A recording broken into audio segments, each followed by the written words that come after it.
দেখো, ঘুরতে এসে আমি কি খাচ্ছি, আম দিয়ে আইসক্রিম। দাঁড়াও একটু খেয়ে দেখি।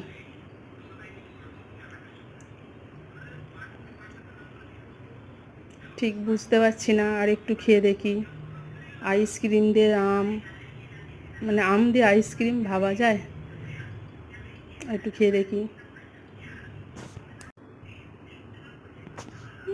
খুব একটা খারাপ না, ভালোই লাগছে মোটামুটি। সত্যি কিছুই না, পাকা আম দিয়ে দিয়েছে কিছু, তার ওপরে আইসক্রিম দিয়েছে, আর কিছু চকলেট ওপর থেকে ম্যারিনেট মানে দিয়ে দিয়েছে আর কি। ভালোই লাগছে। ঘুরতে এসে আম দিয়ে আইসক্রিম খাচ্ছি।